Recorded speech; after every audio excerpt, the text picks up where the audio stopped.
नींद लग गई थी मालिक, तो गाड़ी पलट गई है रास्ते में थोड़ा सा।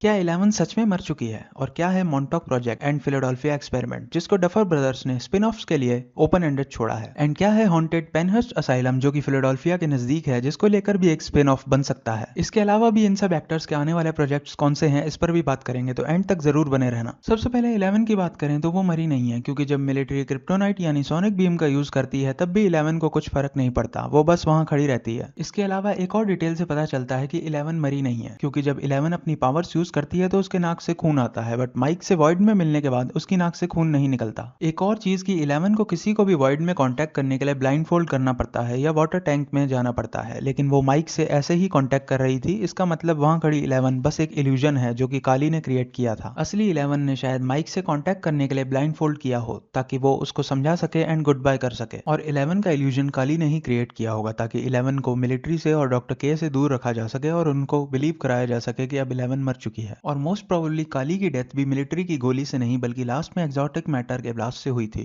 एंड उसके बाद 11 भी एकदम से गायब हो गई, मतलब काली के साथ उसका मैजिक स्पेल भी एंड हो गया। एंड माइक की थ्योरी काफी हद तक सही लगती है कि अब 11 कहीं दूर जाकर रह रही है। इसके स्पिन ऑफ्स की बात करूं तो एक एनिमेटेड सीरीज टेल्स फ्रॉम 85 इसी साल नेटफ्लिक्स पर देखने को मिल जाएगी, लेकिन इसके अलावा बहुत कुछ ओपन एंडेड है जिस पर स्पिन ऑफ्स बन सकते हैं। जैसे सबसे पहले हमें दिखाया गया है कि हॉपर ने जॉयस को प्रपोज किया, और इसके साथ ही हॉपर बताता है कि उसको मॉन्टॉक में पुलिस चीफ की एक जॉब ऑफर हुई है। और स्ट्रेंजर थिंग्स का नाम पहले मॉन्टॉक ही होने वाला था, जो इंस्पायर्ड था रियल लाइफ में यूएस गवर्नमेंट के मॉन्टॉक प्रोजेक्ट से, जिसका पर्पस साइकोलॉजिकल वॉरफेयर टेक्निक्स को डेवलप करना और टाइम ट्रेवल पर रिसर्च करना था। और हॉपर का मॉन्टॉक में चीफ होना काफी सारी पॉसिबिलिटीज ओपन करता है। दूसरी ओर हॉकिंस गैंग ने भी एक स्पिन ऑफ का हिंट दिया, जहां जोनाथन न्यूयॉर्क में फिल्म मेकिंग कर रहा है और नैन्सी बॉस्टन में इंटर्नशिप कर रही है, रॉबिन कॉलेज में पढ़ रही है और स्टीव भी अब बेसबॉल कोच है, और वो सब हर महीने मिलने का प्लान करते हैं फिलाडेल्फिया में रॉबिन के अंकल के घर में। और यहाँ हमें एक और स्पिन ऑफ का हिंट मिलता है जो कि शायद फिलाडेल्फिया एक्सपेरिमेंट से इंस्पायर्ड हो। दरअसल 1943 में यूएस नेवी ने यूएसएस एल्ड्रिज नाम के एक जहाज को इनविजिबल करने की कोशिश करी, जो कि सक्सेसफुल नहीं हो सका, और इस पूरे एक्सपेरिमेंट का नाम था फिलाडेल्फिया एक्सपेरिमेंट। और स्ट्रेंजर थिंग्स के प्ले द फर्स्ट शैडो में भी इस एक्सपेरिमेंट का मेंशन किया हुआ है, जहां यूएस नेवी 1943 में यूएसएस एल्ड्रिज को गायब करती है, लेकिन वो द एबिस में चला जाता है। एक और चीज जो फिलाडेल्फिया की लोकेशन को इंपॉर्टेंट बनाती है वो है कि ये पेनहर्स्ट असाइलम के पास में है। पेनहर्स्ट असाइलम भी एक रियल जगह है, और ये एक मेंटल हॉस्पिटल हुआ करता था जो 1987 में बंद हो चुका है, और अब ये एक हॉन्टेड प्लेस है। इसका मेंशन स्ट्रेंजर थिंग्स में कई बार हो चुका है, जैसे सीजन 1 में जब 11 माइक, लूकस और डस्टिन को मिलती है तो लूकस को डाउट होता है कि 11 पेनहर्स्ट से भागी हुई है। और सीजन 4 में रॉबिन और नैन्सी विक्टर क्रील से जहां मिलने जाती हैं उस जगह का नाम भी पेनहर्स्ट मेंटल हॉस्पिटल था, जो कि फिलाडेल्फिया के रियल पेनहर्स्ट असाइलम से इंस्पायर्ड है। शायद फ्यूचर में इसको लेकर भी कोई स्पिन ऑफ बन सकता है, क्योंकि रियल लाइफ में भी इस पेनहर्स्ट असाइलम से रिलेटेड काफी मिस्ट्रीज और पैरानॉर्मल एक्टिविटीज की स्टोरीज फ्लोट करती रहती हैं। आगे बढ़े तो डफर ब्रदर्स ने यह बताया कि वो एक नए स्पिन ऑफ पे काम कर रहे हैं, जिसमें हमें एकदम नई मैथोलॉजी, नए कैरेक्टर्स और नई जगह देखने को मिलेगी। और शायद ये नया स्पिन ऑफ उस रॉक से रिलेटेड हो सकता है जो हेनरी को फिनाले में उठाते हुए दिखाया था, फिर माइंड फ्लेयर ने उसे कंज्यूम कर लिया और हेनरी माइंड फ्लेयर से कनेक्टेड हो गया। इस रॉक और हेनरी की स्टोरी लाइन से रिलेटेड स्पिन ऑफ भी आ सकता है, इस पर अभी कुछ कंफर्म नहीं बोला जा सकता, बट ये भी एक पॉसिबिलिटी है। इसके साथ सभी पॉसिबल ओपन एंडिंग्स जिन पर स्पिन ऑफ बन सकते हैं ये हमें पता चल चुका है। और अब एक सवाल जिसका जवाब भी डफर ब्रदर्स ने दे दिया है, उसके बाद हम इन सब एक्टर्स की आने वाली मूवीज और शोज की बात करेंगे। सवाल है कि फिनाले में डेमोगॉगन्स क्यों नहीं दिखे, जिसका आंसर देते हुए डफर ब्रदर्स ने कहा कि वैक्ना ने कभी एक्सपेक्ट ही नहीं किया था कि हॉकिंस पार्टी उसके घर अबिस में घुस के उस पर अटैक करेगी। ऑनेस्टली ये आंसर मुझे तो काफी वियर्ड लगा, मतलब फिनाले की इतनी बड़ी फाइट में वैक्ना ने एक्सपेक्ट ही नहीं किया कि उस पर अटैक हो सकता है, जबकि हेनरी और विल हाइव माइंड से कनेक्टेड हैं और विल के थ्रू वो स्पाई भी कर सकता था, लेकिन उसको इस अटैक के बारे में पता ही नहीं चला। ये पॉसिबल ही नहीं हो सकता। और अब बारी है इन सब एक्टर्स की आने वाली मूवीज एंड शोज के बारे में जानने की। सबसे पहले 11 यानी मिली बॉबी ब्राउन एक सुपरनैचुरल सीरीज प्रिज्म में काम करेंगी, जो कि 2026 में ही आ सकती है। इसमें वो घोस्ट से बात करने वाली लड़की का रोल करेंगी। इसके अलावा वो इनोला होम्स 3 में भी नजर आएंगी। और मैक्स यानी सेडी सिंह हमें स्पाइडरमैन ब्रांड न्यू डे और एवेंजर्स सीक्रेट वॉर्स जैसी बड़ी मूवीज में दिखेंगी। फिन वोल्फहार्ड यानी माइक की आने वाली मूवी का नाम है क्रैशलैंड, जो कि एक कॉमेडी मूवी होने वाली है। डस्टिन यानी गेटन मेटराजो भी एक एनिमेटेड मूवी एनिमल फार्म में अपनी वॉइस देंगे। और लूकस यानी केलब एनिमेटेड मूवी गोट में अपनी आवाज देंगे। स्टीव यानी जो कीरी भी इस साल एक sky-phi horror comedy movie cold storage में दिखेंगे। जेमी बोवर यानी वैक्ना ने भी लॉर्ड ऑफ द